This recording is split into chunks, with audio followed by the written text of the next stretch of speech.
sugat ko para matulungan niyo na po ako para hindi na po ako buluhin.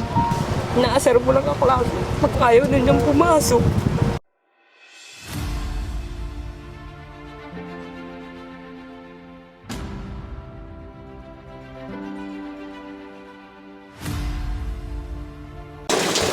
Yung mga kababayan, ngayong araw po ay pupuntahan po tayo dito. Yung bata po na inano po sa atin na may bukol po sa mukha, at dahilan po na hindi siya napasok dahil binubuli daw siya sa eskwelahan. At tara po, tingnan po natin yung kalagayan niya at tingnan natin kung anong magagawa natin para matulungan siya. Tara po mga kababayan, papasok tayo dito at nasa taas pa yung kanilang bahay. Ate, magandang hapon. Pwede pong palaan? Tara, dito tayo. Masyadong mataas yung ano nila. Hagdan, matarik. Hello po. Magandang hapon. Dito sila. Hello ate, magandang hapon. Kuya, magandang hapon. Ano natin yung tsinelas natin. Mali ka na, homeless si Rose. Hindi nakaakyat. Ay, magandang hapon po. Dito pala kayo nakatira. Grabe yung ano nyo, tirahan nyo . Ito po yung kalagayan ng bahay nila Clea. Ganito po, natulo po siya at puro plastic po yung kanilang bubong. Ayan po. At ito meron pang mga tubig. Hindi ba yung nabagsak sa inyo? Naupa po kayo dito? Sarili po. Sarili nyo to? Itong taas? Pandar po ng magulang ko. Sa magulang nyo. Pero marami nakatira dito. Ano po yung pinto? Bintana. Yan. Tingnan mo yung bintana nila. Hindi kaya delikado yung mga bata dyan mahulog? Hindi. Pwede tayong doon, kuya. Upo tayo doon. Tara, dito tayo. Ay! Hala! Ano yun? Mahuhulog pa. Ay, nagsarado. Nagsarado yung Ang dami mo palang anak. Ilan anak mo? Kailan anak niya, te? Ito? Ang dami yung anak, Sige po ate, upo po kayo diyan sa inyong anak.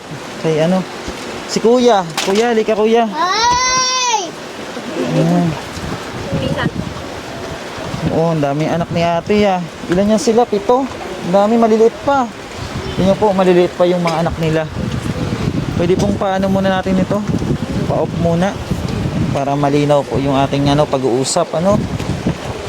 At mga kababayan, ito po yung bata na nilapit po sa atin. Be, anong pangalan mo, be? Clea Claire. Rhea Claire. Si Rhea Claire. Pwede ba kaming makiupo dito, ate?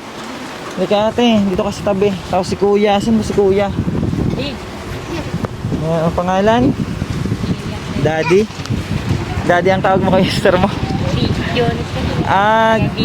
Di. Tabi po kayo dito, kuya. Be, dito ka sa akin. Be, tabi ka dito sa akin, be.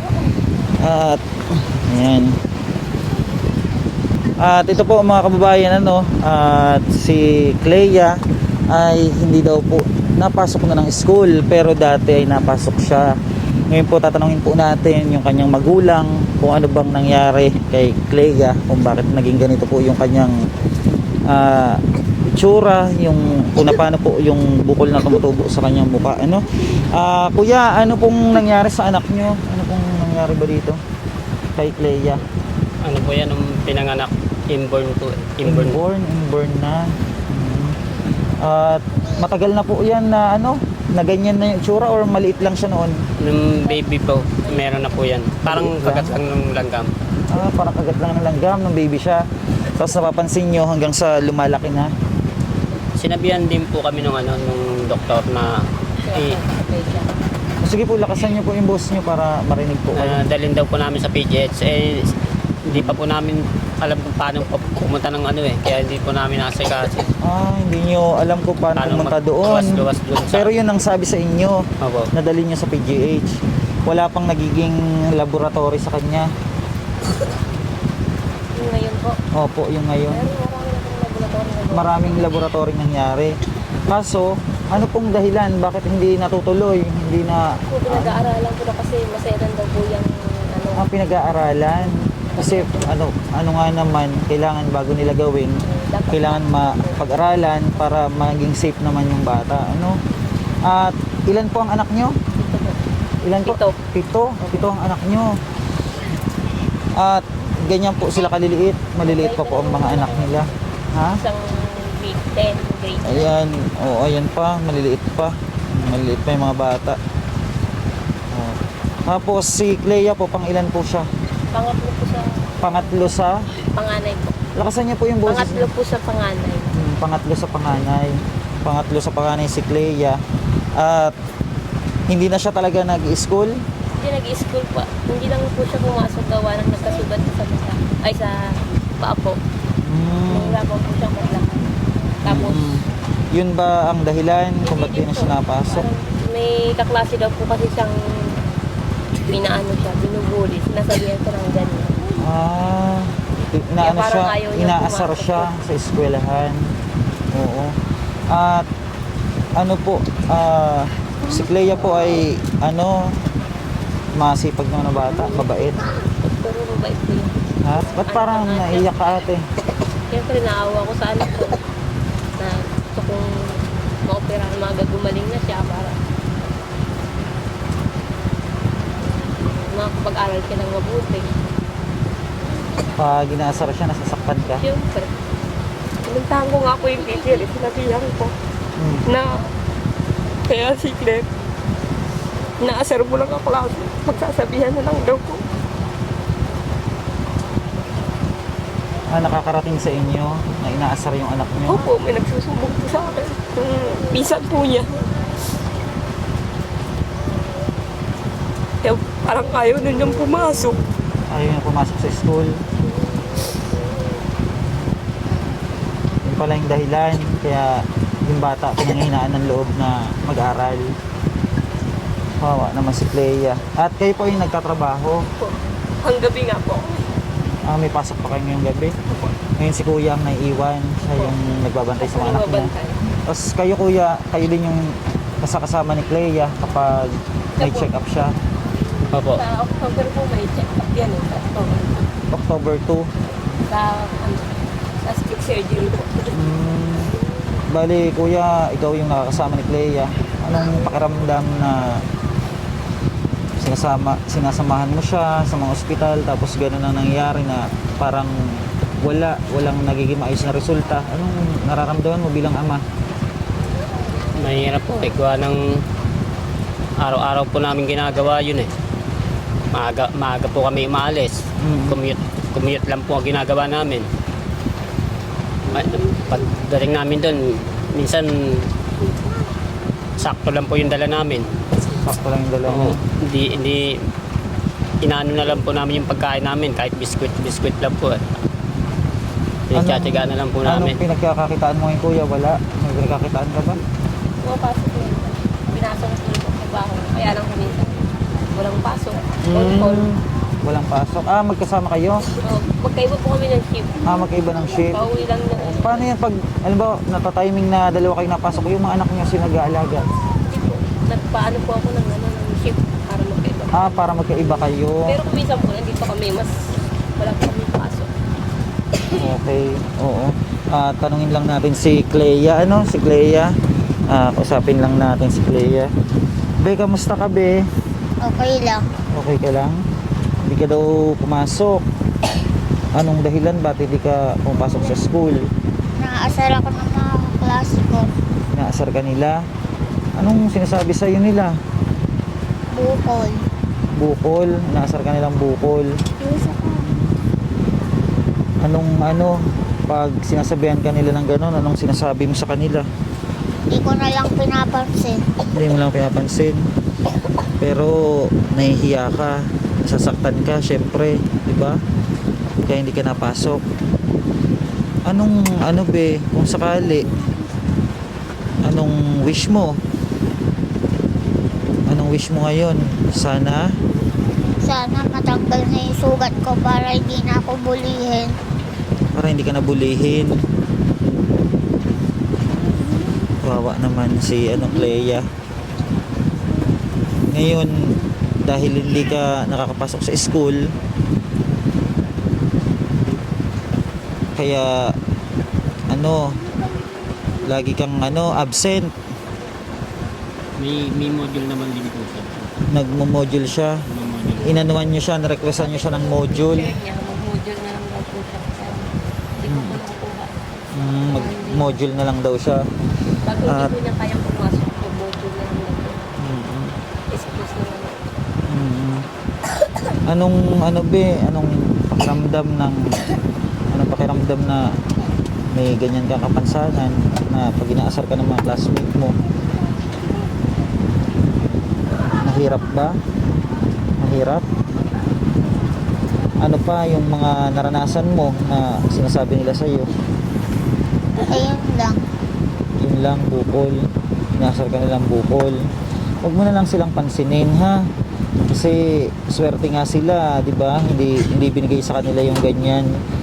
At ikaw tuloy na nagsasakripisyo, nagtitiis ng ganyang kalagayan.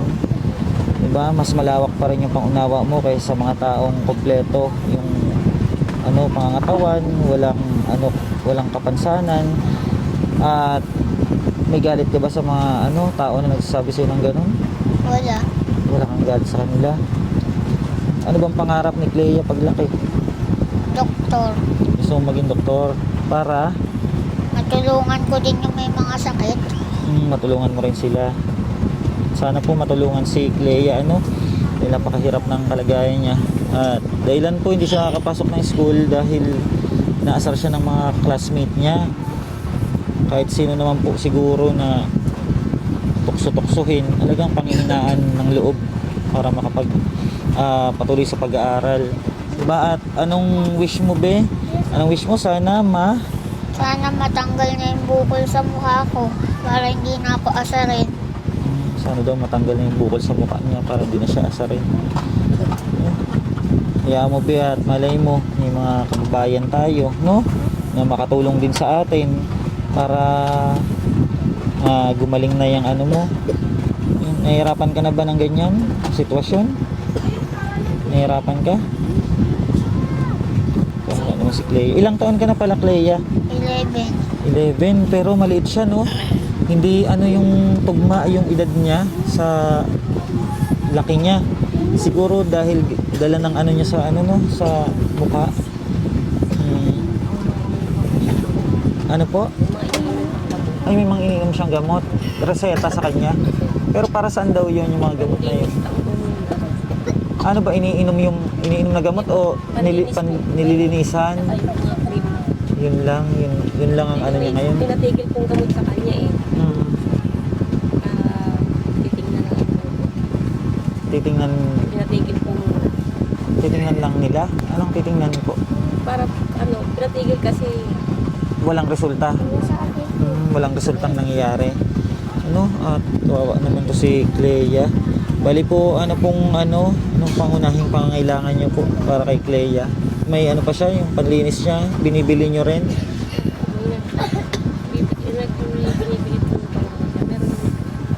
Binibili. At hayaan mo, Clea, ha? Gagawin ni Kuya Bench yung makakaya ni Kuya, ha? Para matulungan ka.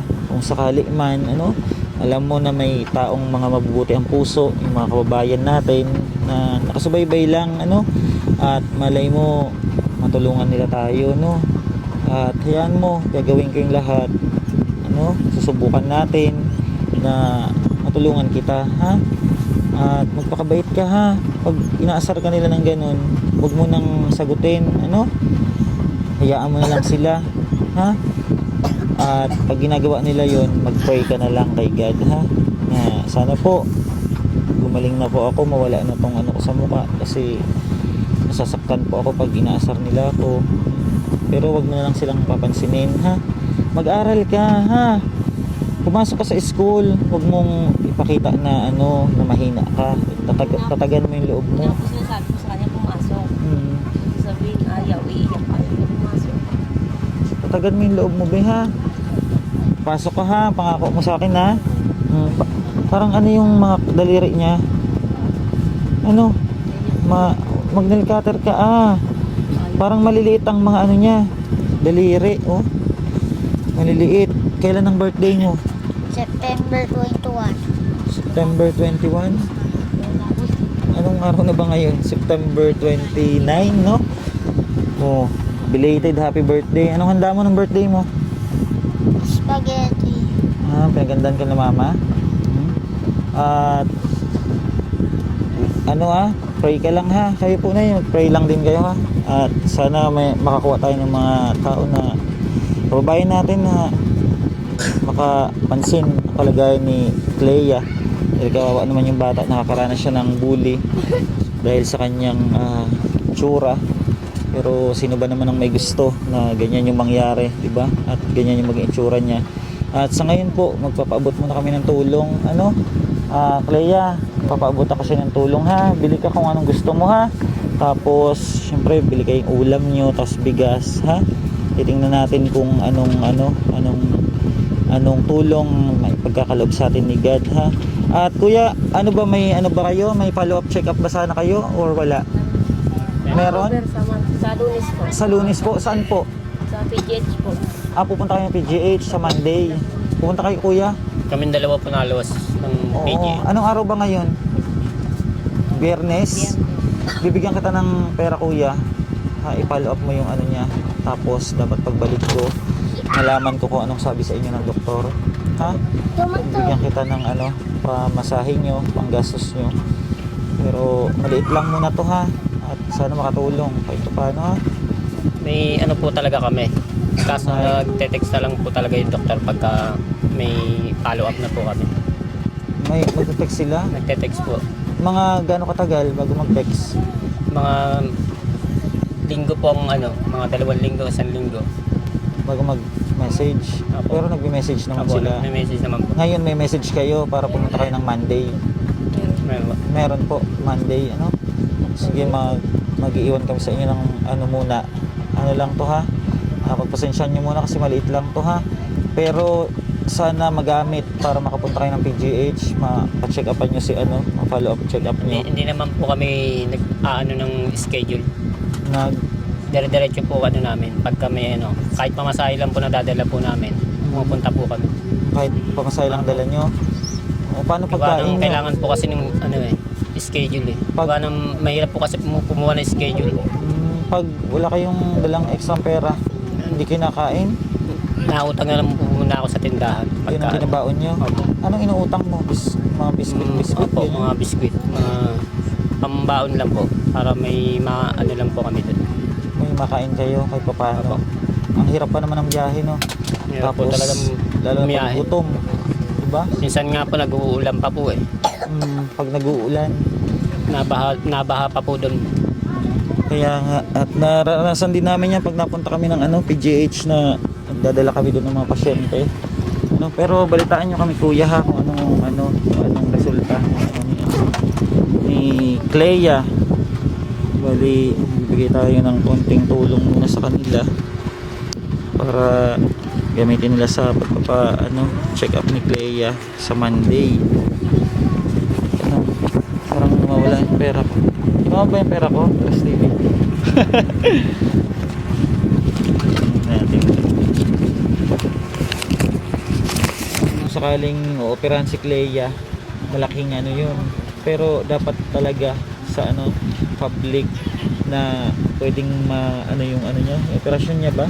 Yung di ba po inaano yan sa mga ahensya ng gobyerno para mawalan ng bayad or lumiit.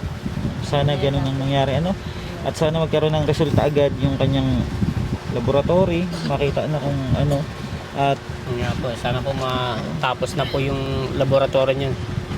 Gawa ng tagal na po kami pabalik-balik. 2014 pa po kami pabalik-balik hanggang ngayon. Bumabalik pa rin po kami.